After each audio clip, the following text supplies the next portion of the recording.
Now, 1 year since the historic cyber attack that took advantage of a world shaken by the coronavirus pandemic, the first International Cyber Commission's Lessons Learned report has been released, and Skycom Global, in affiliation with NWS News, has gotten a first look.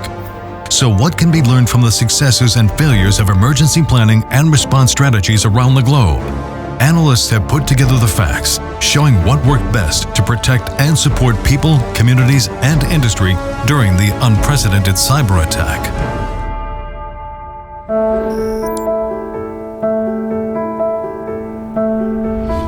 While during the height of the pandemic, social distancing and other government-imposed measures were used to protect communities, the cyber attack required much more serious, independent community response efforts. While disruption of power, communications, and critical services took a heavy toll in many areas, in communities who were more prepared, living conditions were better and fatality rates were significantly decreased.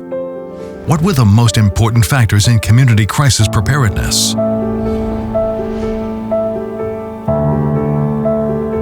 Household planning was critical to sustaining individuals and families throughout the crises. The recent Lessons Learned analysis report found that the most critical elements of these plans were maintaining a disaster supply kit, keeping a frequently updated family reunification plan, and staying current with local emergency communications.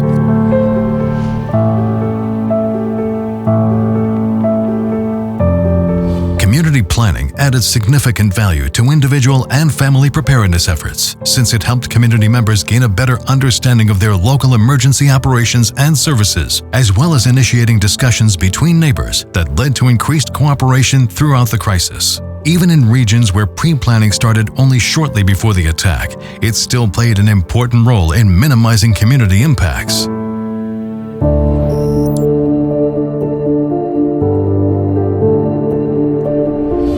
During the peak of the pandemic, utilities and other critical industries were able to continue operations by keeping key staff in reserve, using strategic shift timing, personnel stay-home orders, and workspace social distancing.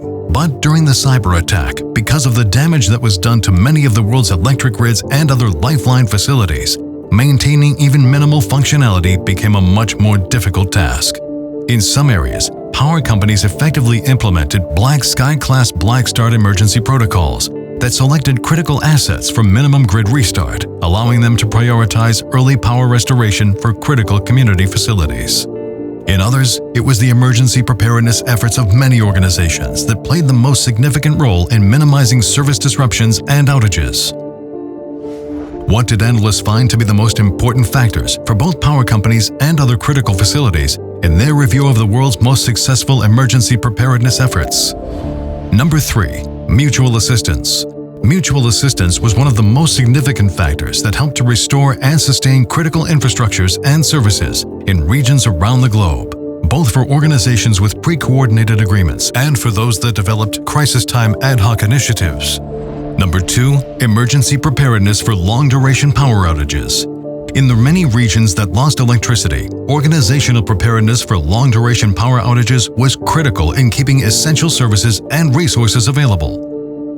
The most critical elements of extended outage emergency preparedness were dedicated training and coordination for Black Sky-class events, pre-deployed spares for critical system elements, robust, survivable emergency comm, crisis assistance planning for key workers and their families, the ability to go manual, and the most significant factor in planning that allowed for continuity of operations was the existence of a comprehensive emergency power plan, including well-maintained, routinely tested backup generators, substantial emergency fuel storage, and a prioritized emergency power setup that incorporated small-scale generators capable of extended operations using minimal fuel.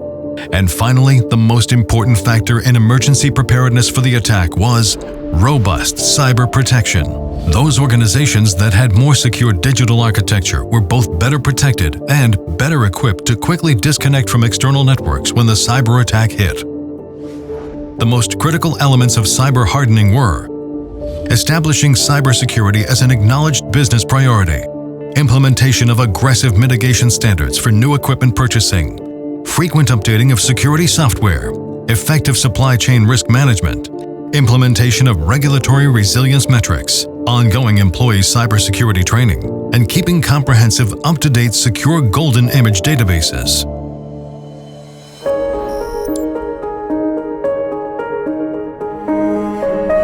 Continuity of operations for the wide range of critical private sector businesses was decisive in affecting response and restoration efforts during the cyber attack. In regions around the globe, the continued availability of at least minimal basic resources and services was vital to sustaining not only the public, but also the many teams of engineers and service technicians working to restore critical infrastructure functionality. Looking across the different regions, what were the most important elements of emergency preparedness to allow for the continued operation of these private sector businesses? Number 4. Resilience investments based on lessons learned. Those corporations that made resilience investments and built specific plans based on lessons learned from previous disasters typically did far better than those whose plans remained more generic. Number 3. Emergency planning to ensure critical supplies. Organizations who developed coordinated crisis plans with critical suppliers and backup suppliers significantly improved their ability to continue operations during the disaster. Number 2. Employee planning and training. Where businesses helped employees prepare their homes and families for regional infrastructure shutdowns and other disaster-related predicaments, workforce availability was far better during the crisis than where such safety training was not implemented. Number 1. Long-duration power outage preparedness. The most significant factor in helping corporations keep their doors open during the crisis was the development of fuel conservation and resupply emergency protocols and the acquisition and maintenance of robust backup power assets, particularly when these assets included small generators integrated with critical systems for prioritized operation.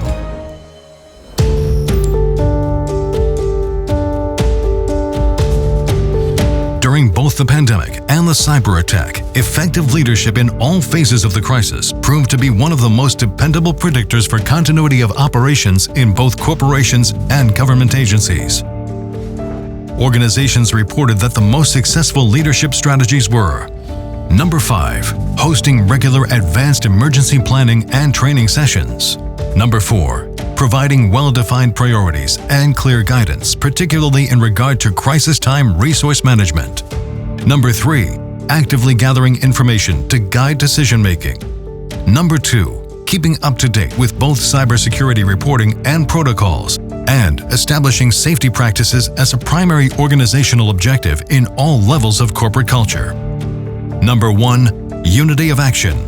The number 1 best practice in leadership during the crisis in both the public and private sector was coordinating intra- and inter-organizational unity of action. Making this leadership strategy a key priority was critical not only for the survival of individual organizations, but also for the well-being of entire sectors and regions.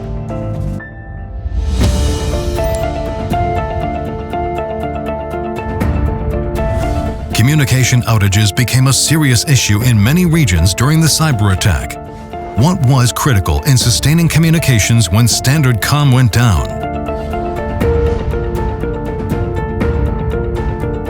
During the large-scale, extended power outages, it was only those organizations with access to robust emergency COMM systems that were fully interoperable and interconnected with key suppliers and external stakeholders that were able to effectively sustain uninterrupted communications. Situational awareness became a serious challenge for decision-makers in all sectors during the cyber attack due to the many interdependency issues triggered by disruptions.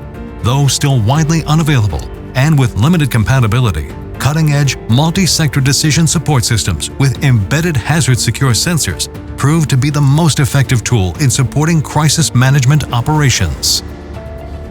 Analysts have noted that the effectiveness of these type of emergency COMM and decision support technologies during the cyber attack has initiated discussions in many sectors regarding further investment, not only for cyber, but for other types of crises as well. Discussions have focused particularly on their utility in mitigating economic impacts, like in the case of the recent pandemic, where studies have shown that had such systems been more widely deployed, they could have helped food supply chains adapt more rapidly to quickly changing markets and distribution channels.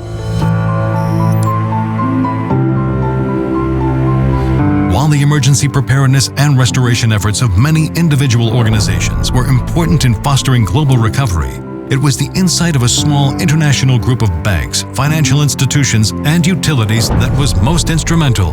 These organizations built on an experimental severe hazard resilience program to provide struggling companies with access to emergency capital and credit liquidity, and a simplified emergency invoicing system.